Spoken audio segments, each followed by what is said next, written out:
semuanya, perkenalkan nama saya Aresa Intan Rambu Parleba dengan NIM 241313027. Di video kali ini saya akan membahas mengenai isu etis mengenai privasi dan juga kebocoran data pasien. Saya memilih topik ini karena saat ini layanan kesehatan sudah banyak menggunakan sistem digital, sehingga risiko kebocoran data semakin tinggi. Kasus-kasus seperti kebocoran data pasien menunjukkan bahwa perlindungan data pasien itu sangat penting untuk dijaga. Di video ini kita akan membahas beberapa poin-poin penting. Yang pertama, penjelasan isu etis.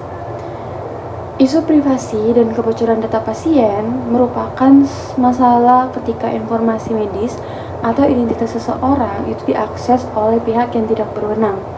Hal ini bisa terjadi karena beberapa faktor. Yang pertama, semakin banyak perangkat medis yang terhubung atau tersambung ke internet. Lalu yang kedua, sistem keamanan digital di fasilitas kesehatan itu masih belum merata. Dan yang terakhir, data kesehatan memiliki nilai yang sangat tinggi sehingga sering menjadi target peretasan. Nah, isu ini sangat terkait dengan teknologi elektromedis karena banyak perangkat medis menyimpan atau mengirim data pasien. Nah, jika perangkat tersebut tidak aman, maka data sangat akan rentan untuk bocor. Nah, yang kedua, contoh kasus nyata. Teman-teman, salah satu contoh nyata adalah kasus kebocoran data BPJS Kesehatan yang terjadi beberapa tahun terakhir di Indonesia. Nah, di Indonesia, lebih dari 200 juta penduduk datanya diduga bocor dan diperjualbelikan di forum daring.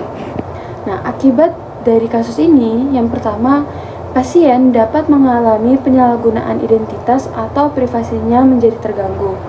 Lalu yang kedua, rumah sakit dan BPJS Kesehatan mengalami penurunan kepercayaan publik atau tidak mendapatkan kepercayaan publik sama sekali lagi. Lalu yang terakhir, tenaga elektromedis termasuk seorang teknisi elektromedis terdampak karena sistem harus dihentikan sementara untuk pemeriksaan keamanan. Nah, risiko yang muncul mulai meliputi penipuan, penyalahgunaan data pribadi, hingga diskriminasi berdasarkan informasi medis. Lalu yang ketiga yaitu analisis etis. Nah, teman-teman, dilema etis muncul ketika kita berusaha meningkatkan efisiensi layanan melalui digital. Namun, di sisi lain, berkewajiban untuk menjaga kerahasiaan pasien. Nah, tanggung jawab menjaga data tidak hanya berada pada satu pihak.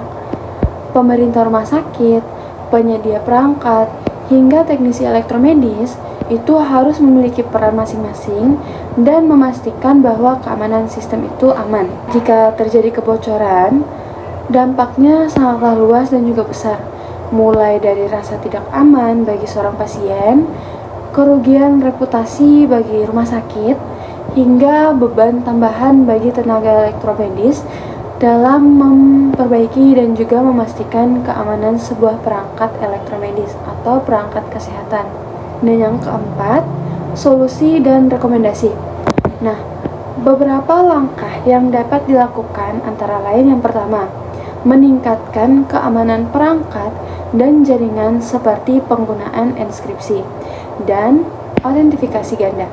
Lalu yang kedua, melakukan dan penerapan SOP keamanan secara berkala termasuk pembatasan akses terhadap data pasien.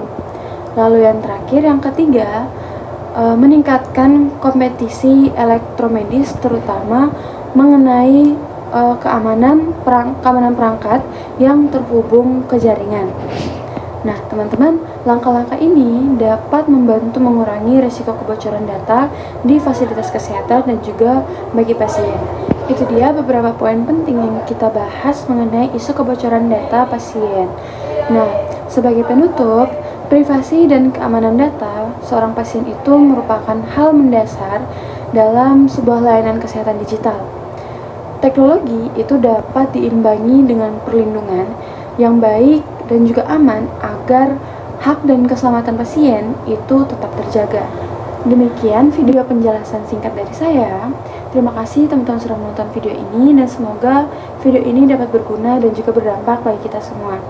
Terima kasih sudah menonton dan sampai jumpa.